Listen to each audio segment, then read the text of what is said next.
High বন্ধুরা, শম্পা লাইফস্টাইলে আপনাদের স্বাগতম। আপনারা কেমন আছেন? আশা করি খুবই ভালো আছেন। আবারও কিন্তু চলে এসেছি আপনাদের কাছে একটা নতুন ভিডিও নিয়ে।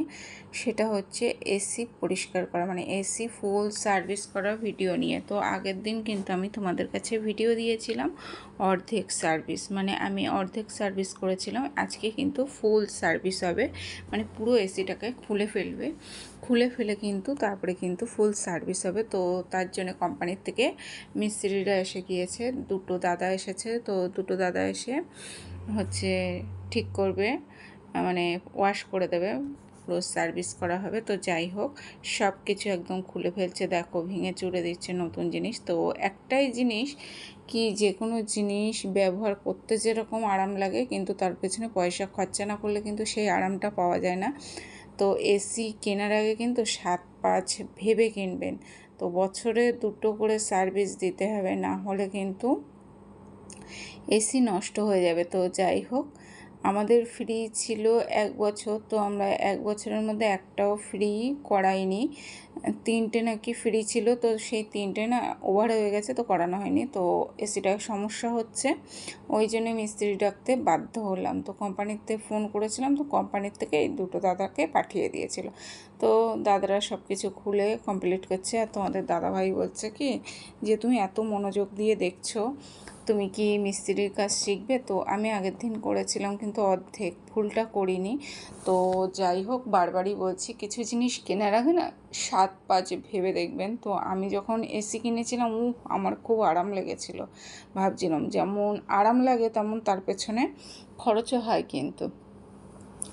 তো এসিটা যখন কিনেছি, ফুল কমপ্লিট করতে, মানে কেনা থেকে ফুল কমপ্লিট করতে কিন্তু খরচ হয়ে গেছে আমার এখানে 45,000 টাকা মতন খরচ হয়েছে। তো এবার আবার কি, সার্ভিস করতে হবে। তো সার্ভিস না করলে সমস্যা হচ্ছে, কারণ ধুলো জমে গেছে, ওই জন্যে হাওয়া আসছে না আর বাজে আওয়াজ হচ্ছে। তো বলছে কি, যে এরম ধুলো জমে যদি এসি ওয়াশ না, মানে পরিষ্কার না করা হয়, তো এসি নাকি বাস্ট করে। তো শুনে তো আমি পুরো ভয়তে একদম হয়ে গেছে। তো বলছে অন্তত বছরে 2টো সার্ভিস দেবে। তো এতটাই ময়লা পড়েছে, তোমাদের দেখিয়ে দিচ্ছি। আগের দিন তো আমি দেখিয়েছিলাম তোমাদেরকে যে কেমন ময়লা পড়েছে। তো এবার কিন্তু দুটো দাদাভাই রয়েছে, একটা দাদাভাই সব কিছু, মানে যেগুলো খুলে দিয়েছে এসির একদম পুরো কভার টভারগুলো খুলে দিয়েছে, সেগুলো কিন্তু পরিষ্কার করবে। আর এই দাদাভাই এসি পরিষ্কার করছে। তো এসিতে এইভাবে কিন্তু শ্যাম্পু জল দিয়ে পরিষ্কার করতে হয়। তো অনেকে না দেখেছি যে ভিডিওতে না ভিউ বাড়ানোর জন্য ঘরোয়াভাবে হচ্ছে ভিডিও দেয় যে এইভাবে এসি পরিষ্কার করো, ওইভাবে এসি পরিষ্কার করো। আদেও কিন্তু তোমরা ঘরে এইভাবে কখনো ট্রাই করবে না। কারণ কেন বলো তো, এটা ইলেকট্রনিক জিনিস, হচ্ছে কি অনেক সময় বডি হয়ে যেতে পারে। তো এই দাদা বলছিল, তো আমি এই দাদাকে বলছিলাম কি, যে আমি যদি এইভাবে পরিষ্কার করতাম কোনো সমস্যা হতো? তো আমি তো পারতাম, বলছে কখনো এরকম করবে না, যদি বডি হয়ে যায় কিন্তু খুব সমস্যা পড়ে যাবে। আর একটু কিছু তার যদি মানে উল্টোপাল্টা হয়ে যায়, তো পুরো কিন্তু বাস্ট হবে। তো যাই হোক, দাদা কিন্তু সুন্দর করে, তার সব কাজই যদি আমরা করি তাহলে মিস্ত্রি আর থাকতো না। তো যাই হোক, যতটুকু আমাকে শিখিয়ে দিয়ে গিয়েছিলো আমি ততটুকুই পরিষ্কার করতাম। তো আগের বারে যখন আমার এসি লাগিয়ে দিয়ে গিয়েছিলো, এই দাদা এসেছিলো। তো এইবারে কিন্তু এই দাদা এসেছে, তো ওই দাদা আর আসেনি। তো যাই হোক, দাদাটা খুবই ভালো, ব্যবহারও খুব ভালো, আমাদের সাথে গল্প করতে করতে এসিটা পরিষ্কার করছিল। তো সুন্দর করে কিন্তু আমাদের এসিটা একদম পরিষ্কার করে দিয়েছে। আর এখানটায় শ্যাম্পু জল দিলে ভালো হয়, সার্ফের জলের থেকে শ্যাম্পু জল দিলে ভালো হয়। তো আমি রীতিমতন 2 প্যাকেট শ্যাম্পু গুলে দিয়েছি, দিয়ে পরিষ্কার করছিল। তো আমরা সবাই দাঁড়িয়ে রয়েছি। আর এসছিল না দুপুরবেলার টাইমে, তো তখন দুটো বাজে, আমার রান্না হয়ে গেছে, পুরো কাজকর্ম কমপ্লিট হয়ে গেছে। তো এখানটা আমার কিন্তু গল্প করা ছাড়া আর কোনো কাজই ছিল না। তো এসে পরিষ্কার করছিলাম, একটু ভিডিও করে নিলাম। তো আমি ভাবছিলাম এইভাবে পরিষ্কার করবো। তো ভাগ্যিস আমি এই রিস্কটা নিইনি, যদি আমার সঙ্গে খারাপ কিছু হয়ে যেত। তো আমি খুব ভালো লাকি, মানে আমি এটা করিনি, জাস্ট নেটগুলো বার করে আমি কিন্তু করেছি। তো আমার মেয়ে দেখো, মানে ও একদম মানে সবাই মনোযোগ দিয়ে দেখছে, মনে হচ্ছে যেন একদম বাড়ির মিস্ত্রি সব এইবার যাসেই মিস্ত্রিগিরি শুরু করে দেবে। আর প্রচণ্ড গরম লাগছিল দাদাদের, কারণ পাখা বন্ধ রয়েছে, পাখাটা ছাড়ছে না, যদি পাখাটা মাথায় লেগে যায়। তো এবার কিন্তু সার্ফের জল দিয়ে ধোয়া মানে পরিষ্কার করে ব্রাশ দিয়ে পরিষ্কার করে নিয়েছে। নেওয়ার পরে কী করবে বলতো, বললো যে প্লেন জল মানে সাদা যে জলটা, তো এমনি প্লেন জল দিয়ে কিন্তু ধোবে। তো তার মধ্যে কিন্তু আমি দাদাদেরকে চা করে দিয়েছিলাম, চা দিলাম, তো দাদারা চা খাবে। তো চা খাওয়া হয়ে গেছে অবশ্য, তো চেয়ার থেকে নেমেছিল চা খাবে বলে, তারপরে কিন্তু সুন্দরভাবে পরিষ্কার করে দিচ্ছে। আর দাদারা দুটো দাদা এসে, তো দাদাদের ব্যবহার ভালো, বারবারই বলছে। আর দাদারা বলছে যে কোনো বাড়ি গেলে এরকম ব্যবহার পাই না, তোমাদের বাড়ি এসে যে ব্যবহারটা পেলাম। তো প্রথম যা বললো তখন তো আমি মনে ভয় পেয়ে গেছি, যে আমি ভাবলাম যে আমরা এমন কি খারাপ ব্যবহার করলাম যে দাদা মনে কষ্ট পেল।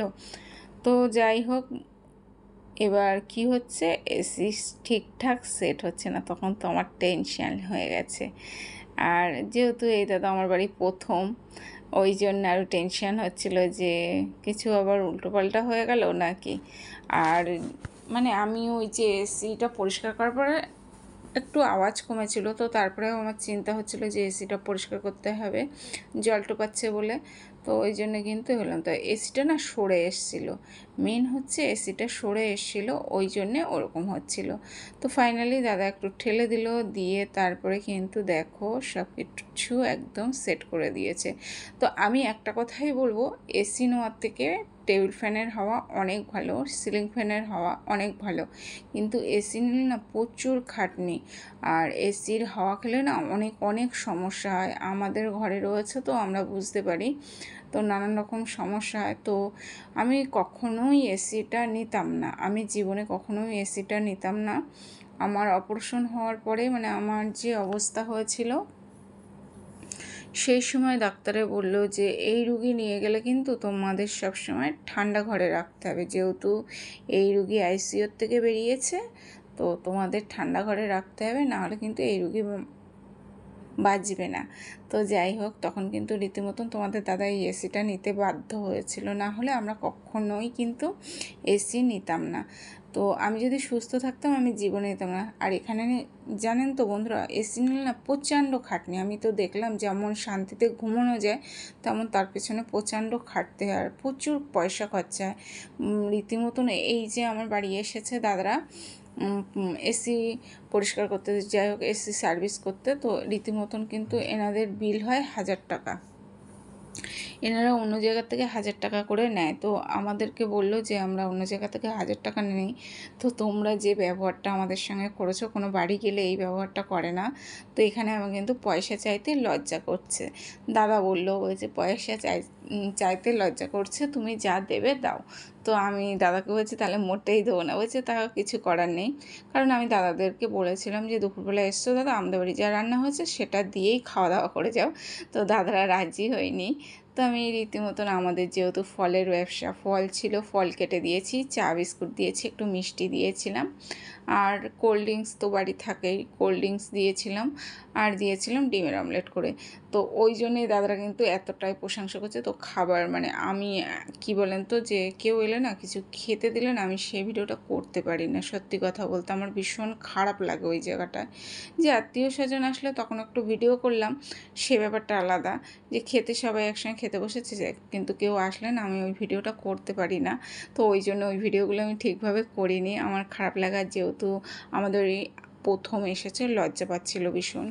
প্রথমে তো ঘাবড়ে গেছে, বলছে তোমরা ভিডিও করছো কেন। আমি বলছি আমি মিস্ত্রির কাজটা শিখে নিচ্ছি, পরে আমি এইভাবেই ইয়ে করবো। তারপরে হাসি ঠাট্টায় বলছে তোমাদের কি কোনো চ্যানেল আছে, আমি বললাম হ্যাঁ। তো দাদাভাই তারপরে কিন্তু অনেক অনেক গল্প করলো। তো এখানে আর এক দাদাভাই ছিল, ওই দাদাভাই গান শুনছিল।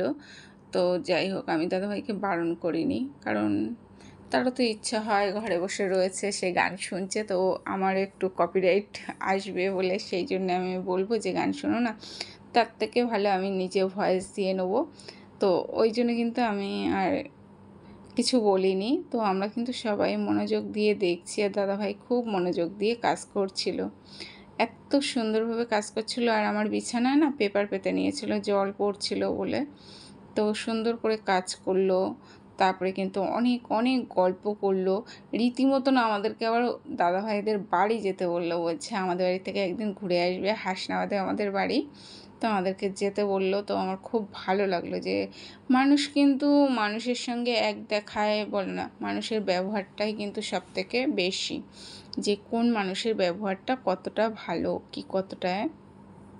দেখেছো এই যে সরে গেছে না, সেইটাই কিন্তু দাদাভাই বারবার ঠিক করছে, নাহলে না সেট করতে পারছিল না। যতবার সেট করছে সেট হচ্ছে না, ওই জন্য আবার লাগাচ্ছে, আবার খুলছে। তো এরকমই হয়ে যাচ্ছে। আর আমি এখানটায় দাদাভাইকে আবার বলছিলাম যে দাদাভাই কী হয়েছে, তা আবার আমার কাছে জল চাইলো, ব্রাশ চাইলো। হচ্ছে কি আমি আবার দিলাম জল ব্রাশ, কারণ এখানে বলছে আর একটু ময়লা আছে, এটা একটু পরিষ্কার করে নেই, তারপরে গিয়ে যে কাজটা করব সুন্দরভাবেই করে দিয়ে যাব। আর তোমাদের বাড়ির কাজ আমার দাদা বলেছে সুন্দর করে কাজটা করে দিয়ে যেতে, ওই জন্যে কিন্তু আরও সুন্দর করেই করে দিয়ে যাচ্ছি।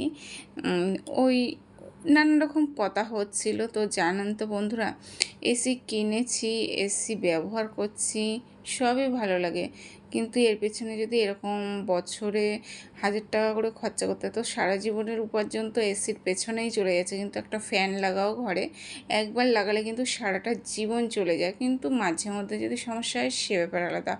আর এরম বছর বছর খরচ করতে হলে না, তখন আর ইচ্ছা হয় না এসির হাওয়া খায়।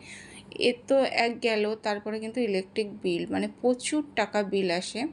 যাদের বাড়ি আছে তারা বুঝবে। তো এখনও যারা কেনেননি তাদেরকে বলছি, তো আপনারা যেন কখনো ভুলেও এসি কিনবেন না। এসি কিনলেই কিন্তু প্রচুর খরচা। আমার কিন্তু মাসে 3 মাস মিলিয়ে 7,000 8,000 টাকা পর্যন্ত বিল চলে আসে, এমন হয়। আর তারপরে যদি এই রকম পরিষ্কার করতে গিয়ে এত টাকা খরচ হয় তাহলে কি বলবো। তো আমি রীতিমতন দাদাভাইরা আমাকে বলছিল যে তোমরা যা দেবে দাও, তোমাদের কাছে চাইতে আমার লজ্জা করছে, আমি চাইবো না। তো আমি রীতিমতন কী করলাম, 600 টাকা দিয়েছিলাম। আমি যেটা দিয়েছি আমি তোমাদের সঙ্গে শেয়ার করছি।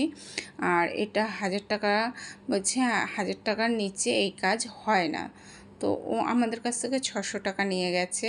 তো বললো নেক্সট টাইম যখন আবার আসবে তখন 1500 টাকা লাগবে এই সার্ভিস করতে। বলছে একদম পুরো যখন মানে শীতের আগে, শীত সিজন চলে আসবে তার আগে একবার ওয়াশ করে নিতে বলছে।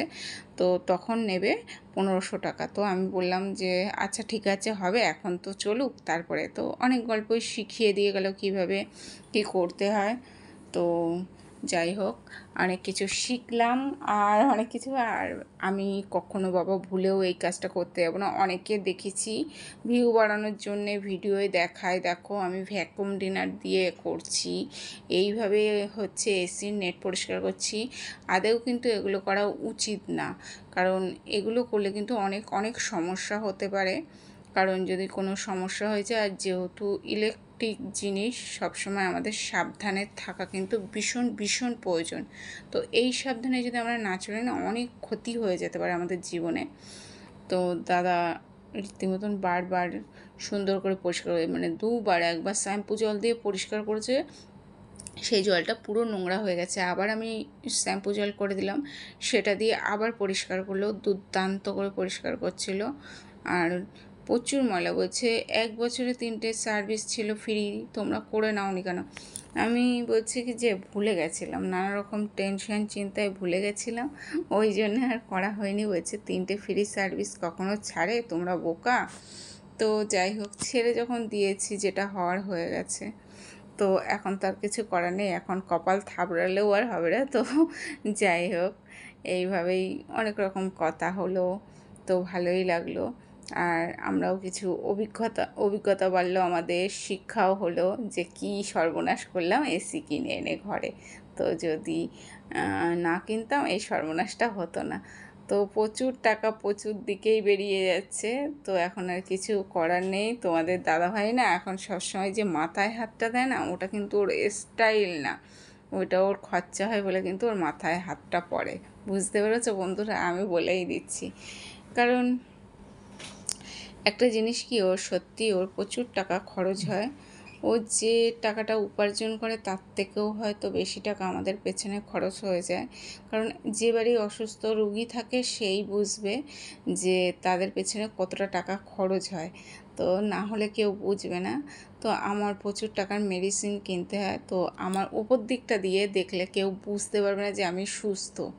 তো আমার উপর দিকটা দিয়ে দেখলে মনে হবে যে আমি ভীষণ ভীষণ সুস্থ মানুষ, আমার মধ্যে কোনো সমস্যা নেই, কোনো রোগ নেই। তো আমার ভেতরে যে অবস্থা, মানে আজ আছি কাল নেই এরকম অবস্থা। তো এত গরম, আমি এখনও কিন্তু গরম সহ্য করতে পারি না। তো আমি এখন কি করি, গরমের সময় না 2 থেকে 3 পদ রান্না করি, খুব তাড়াতাড়ি রান্না করে নেই। আর যখন প্রচণ্ড রৌদ্রের চাপ বেরোয় না, চাপ পড়ে মানে দুপুরবেলাটার টাইমে রৌদ্র হয়, কি রৌদ্রের একটা তাপ পড়ছে, তারপরে যাই হোক, তো সেই টাইমটা না আমার পুরো এসিতে সময় কাটিয়ে দিতে হয়। কারণ আমি সেই টাইমটা না বাইরে গিয়ে থাকতে পারি না রৌদ্রে, মানে রৌদ্রে থাকলেই না আমার মাথা ঘোরে, মানে কিন্তু ঘরে রয়েছি তাও আমার মাথা ঘোরে। তারপরে শরীরের মধ্যে কেমন একটা দমের কষ্ট হয়। তো মনে হয় তখন যেন আর বাঁচবো না, এবার হয়তো আমার শেষ নিঃশ্বাস চলে গেল। তো তোমাদের দাদাভাই বলেছে যে আমার প্রচুর টাকা বিল উঠুক, 3টে মাসই তো উঠবে, তুমি সবসময় এসির মধ্যে থাকবা, তুমি সুস্থ থাকবা, তুমি সুস্থ থাকলে আমরা সুস্থ থাকবো, তাতে আমার প্রচুর টাকা খরচা হলেও কিন্তু আমরা টেনশন করবো না, কিন্তু তুমি অসুস্থ হলে কিন্তু আমাদের টেনশনটা বেড়ে যাবে। তো যার জন্য কিন্তু আমাদের ওই যে 1 বছরের যে ফ্রি সার্ভিসটা ছিল ওটা মাথার থেকেও আমাদের বেরিয়ে গেছিলো, আর তখন অতটাও সমস্যা হচ্ছিল না, এখন একটু সমস্যা হচ্ছে বলেই কিন্তু ওই জন্য সার্ভিস করাতে বাধ্য হলাম, না হলে এরকম সারা জীবনই চলে যেত। তো এভাবে আমাদের অনেক অনেক রকমভাবেই পয়সা খরচা হচ্ছে। তো ও ইউটিউব থেকে কিছু টাকা পেয়েছে, তো এটা একটা কিন্তু আনন্দের বিষয় যে ও টাকাটা পেয়েছে। তো ও যা পরিশ্রম করেছে চ্যানেলের জন্যে, তো এই টাকাটা ওর কাছে কিছুই না, আমি তো বলবো ওর কাছে কিছুই না। তো যাই হোক, আমি পাইনি এখনও, অবশ্য আমি ইউটিউব থেকে এখনও পেমেন্ট পাইনি, তো আমি পাইনি, আমার কোনো কষ্ট হয় না। তো যাই হোক, যেটা মানে টাকাটা পাচ্ছি একই বাড়িতে আসছে।